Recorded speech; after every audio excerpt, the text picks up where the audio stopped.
Voyage. This podcast contains discussions of prisoner of war experiences and suicidal ideation. Listener discretion is advised.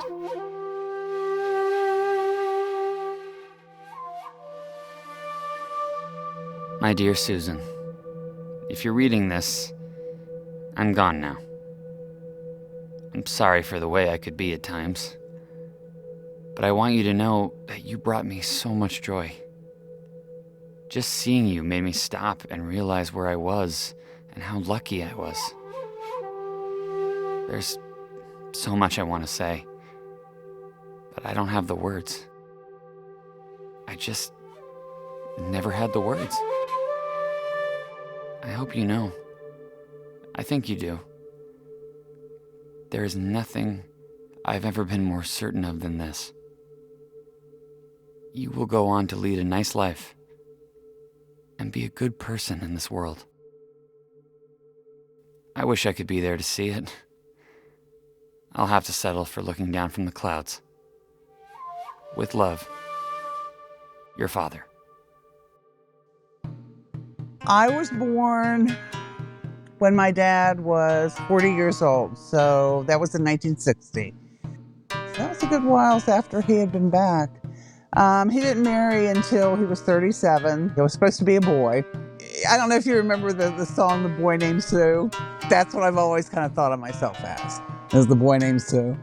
My earliest memory of my dad, we had moved to Massachusetts at one point. I remember him as we were traveling up there. I was not even 2, and he had built a bed for us in the back seat of the car. And I remember him doing that. I remember him some up in Massachusetts. I remember quite a bit, like when we were 3. I remember his nightmares he used to have. You know, learning how to wake him up gently. You know, I was 3, 4 at that time, and that I think it's kind of amazing that you can learn to do something when you're that age. I was always proud of my dad for what he did. I can remember bragging to my friends when I was like 3 and 4, well, you know, my dad was in World War II, you know. Early on in my life, you know, he would work. He'd come home, he'd go to bed, you know, he was working. Just all the normal stuff that a father did when he worked. He came home, but later he did become disabled. He was very quiet. He liked to spend a lot of time in his room. He loved his soap operas. So we used to talk about that quite a bit.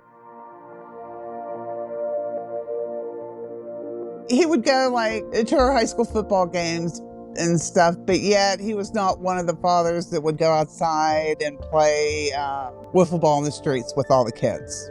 He just didn't do that. He loved his cars, loved his new cars. He was very territorial. Every time we moved, he would put up a fence, which I did also. And I talk about generational trauma there. and my daughter does too. One of my daughters does too. First thing she did when she bought her house, she put up a fence. When Charles returned from war, the world he returned to had changed. When he came in, they came in through San Francisco. He was in Letterman General Hospital for a while. I guess then they went by train to West Virginia, and he was in White Sulphur Springs Hospital for a long time. He did get a leave of absence at one point, and then they just kind of discharged him. When he was over there, both his grandparents had passed away. The day that he actually came home, one of his sisters asked to be excused from work. And the guy wouldn't let her. He goes, no. He goes, you can't leave. So she quit so she could see her father. And one of his other sisters used to walk every day at lunch to come home to see if there was anything from Charles, is what they called him, to see if there was anything in the mail from him. It was very difficult for him adjusting when he came home.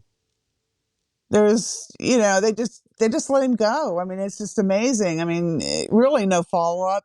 They paid him a few $100s, I think, for his captivity. And then they tried to come back on his mother saying that she was overpaid for something for like $2,000. And I'm like, you're kidding me, you know? Here's this man who's been through the worst possible things and you're trying to collect the debt, you know? It's just, yeah, it was just amazing that they would even try that. Susan has kept a lot of these documents, which we reviewed during the making of this podcast.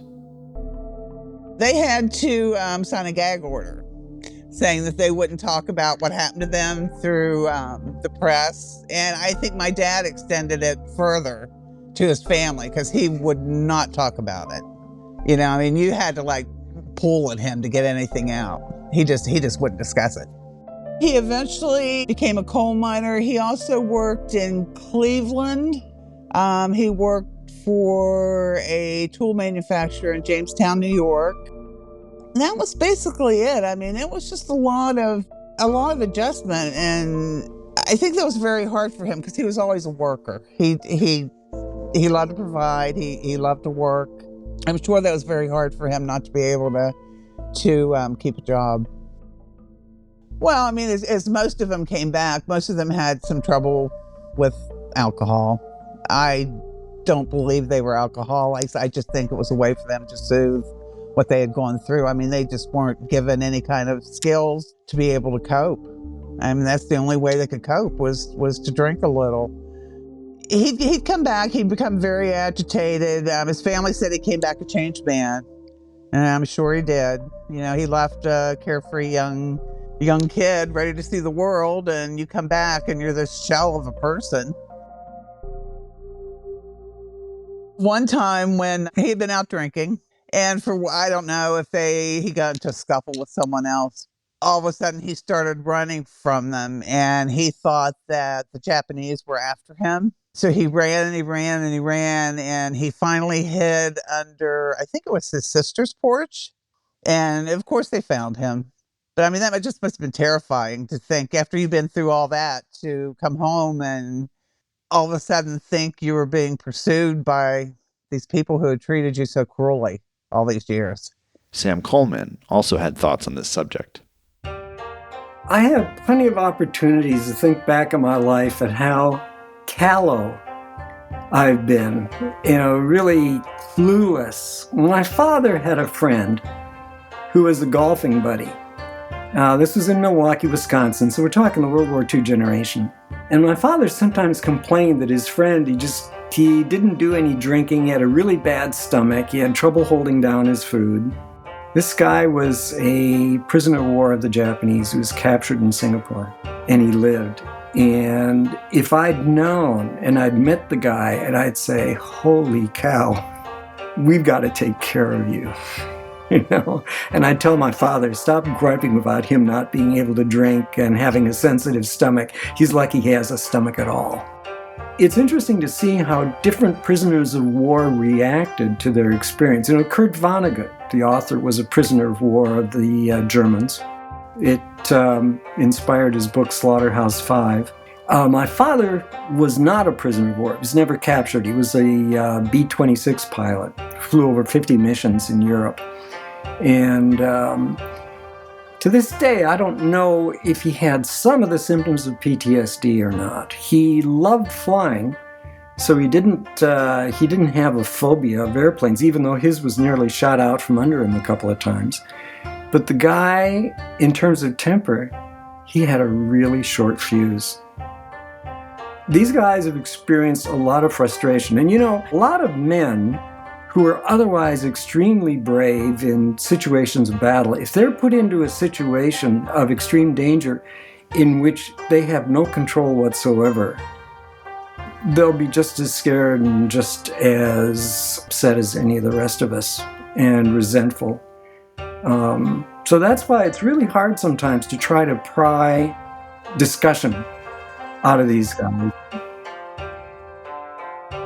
Despite Charles's PTSD, he was able to find love after returning home from war. Well, my mom didn't come into the picture. Mom knew of him when he was in the war, but she was also 17 years younger than him. So she knew of him through her parents, but that was kind of it. And they didn't kind of really start dating, I guess, until probably maybe 56, 57. So he had been home a good 10 years by then. Oh, I'm sure it's very hard. But she was a strong woman. I can't say enough about her. She was very strong. She knew how to handle him. She knew when to be quiet, to listen, to when to say enough's enough. You got to stop doing that. Yeah, she was a good woman. When he became disabled in the early 70s, she just kind of took over everything. She was the man of the house. She was the woman of the house. I mean, my dad had to do nothing. They would tease each other quite a bit. He'd call himself the boss. I'm the boss. He'd sign birthday cards, the boss. Like really he wasn't, but he was the boss. They were affectionate, but not in a touchy-feely kind of way.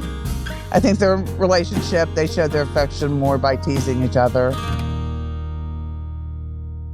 He suffered 2 major heart attacks, which they found out were related to his time in captivity. I guess nutritional deficiencies and stuff had damaged his heart.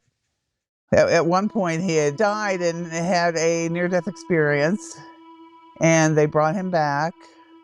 Yeah, but I remember after his second heart attack, they weren't really sure he was going to live. And I remember my sister and I went in one at a time to see him because they didn't know. They gave him 48 hours. And I was little. I was probably 10. And we got to go see him one last time. And then when he came home, I remember I came home from school and I rushed into their bedroom and he just hugged me and just started crying because he knew it was going to be okay.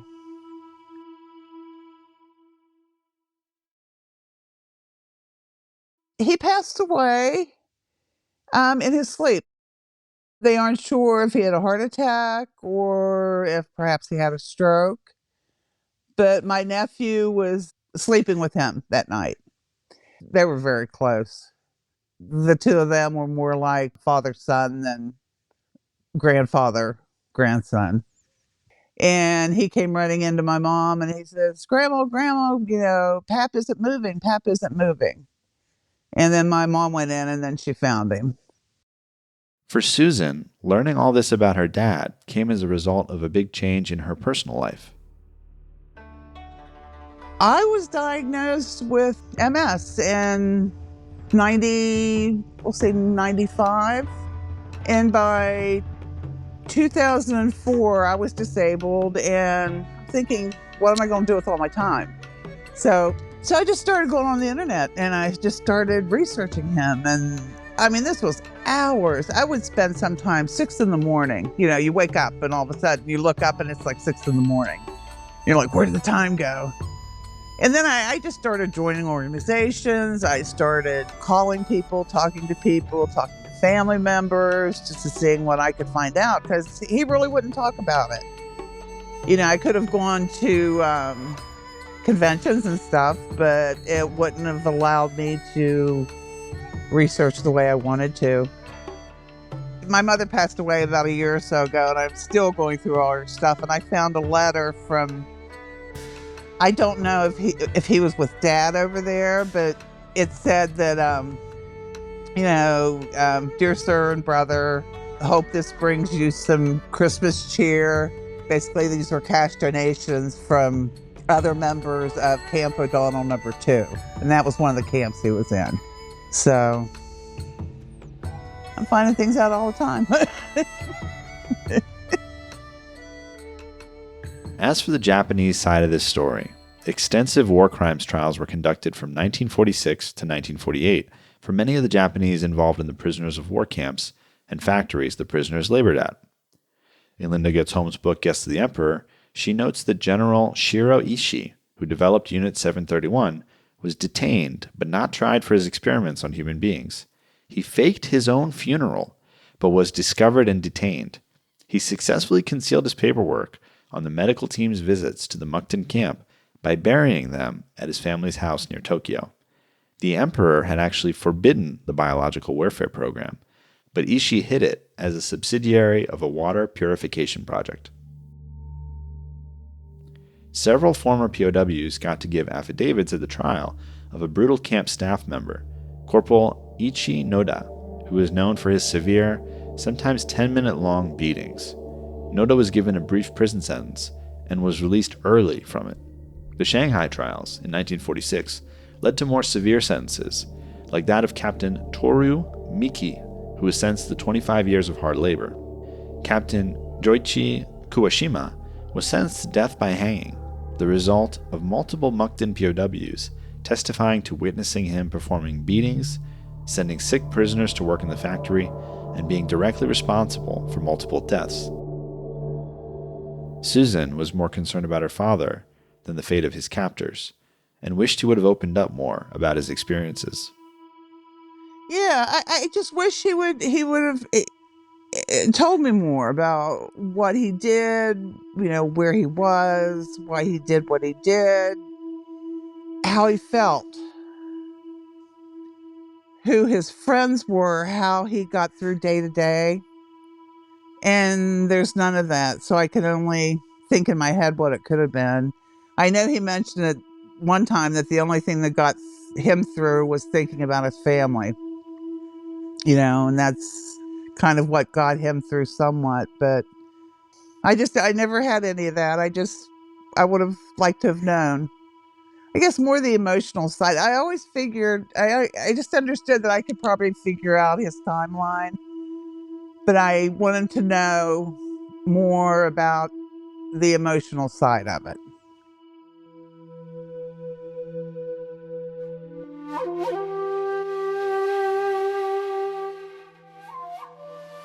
Susan's father never wrote those letters, the ones you hear at the start of these episodes. She only wished he did. He couldn't have, because they weren't allowed. Except for one pre-printed postcard on which the POWs only signed their names, there was no correspondence to the outside world. They had no news whatsoever from the outside world at all throughout their captivity. Like many of his fellow prisoners of war, Charles didn't like to speak about his experiences. Earl is based in part on a fellow prisoner of war who would send Charles Christmas cards every year for decades until his death. The American soldiers stationed in the Philippines who were captured by the Japanese have never really received their due. They felt abandoned by their country after being captured, ignored upon their return, and given little government support for the trauma they endured in their country's name. Susan's hope is that this series can show what these heroic Americans went through and give them their due at long last. And if I could put something else in about the Americans who come back from Afghanistan or Iraq, the ones that are still around from the Korean War, I think one of their biggest fears is that people won't listen to them. That a loved one will say, get over it. Or a loved one will start to listen, but then maybe look at his watch or run off and start fixing dinner or something like that. That is just disastrous. You've got to commit to listening. I do remember when the Vietnam POWs came home. They were getting off the plane, and you've seen the pictures of them running to their family members and stuff. Dad was sitting on a footstool directly in front of the TV, just sitting there watching it, very quiet. And the next day, he had his first heart attack. And I've had an epiphany. I was talking to my son and my older daughter, and we were talking about how the Japanese soldier felt in doing what he was doing. And I said, I've never really thought about that. It was always what happened to my father, not so much how they felt as to what they had to do. And I spent a whole weekend working through that, just trying to feel how the Japanese soldier must have felt, how they came from. And I've never wanted to go to Japan. And I said, I think I'm ready. I think I kind of understand why it was war. It's ugly, it's brutal, but they did what they did because they had to, and that's sad because, here my whole life it's been one-sided where, the Japanese, the Japanese. Well, you know what? They're people too. Yeah.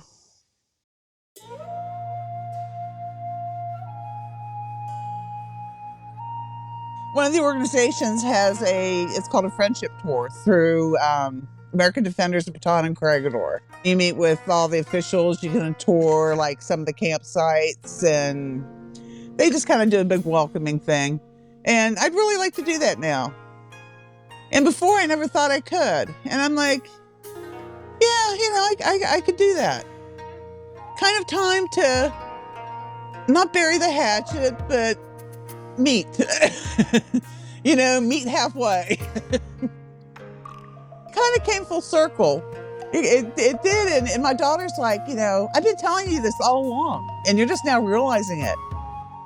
And I'm like, well, until it was brought to my face how I felt, and then me working through it, yeah, I'm okay. Yeah.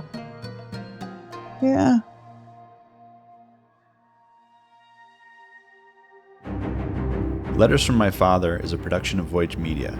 The series is produced by Nat Mundell, Robert Midas, Garrick Dion, and Dan Benamore. Executive produced by Susan Hearn. Written and directed by Dan Benamore, based on the research of Susan Hearn. The novel cited in this podcast is Guests of the Emperor, The Secret History of Japan's Mukden POW Camp, written by Linda Goetz Holmes. Starring Jack Quaid as Charles and John Cahill as Earl. Edited, sound designed, and mixed by Nick Masidi. Original music by Derlis Gonzalez. If you are a veteran in need of mental health support, you can always text or call 988 for the nationwide Suicide and Crisis Lifeline. If you're enjoying the show, please leave us a 5-star review on Apple Podcasts or anywhere you're listening, and subscribe now for future episodes.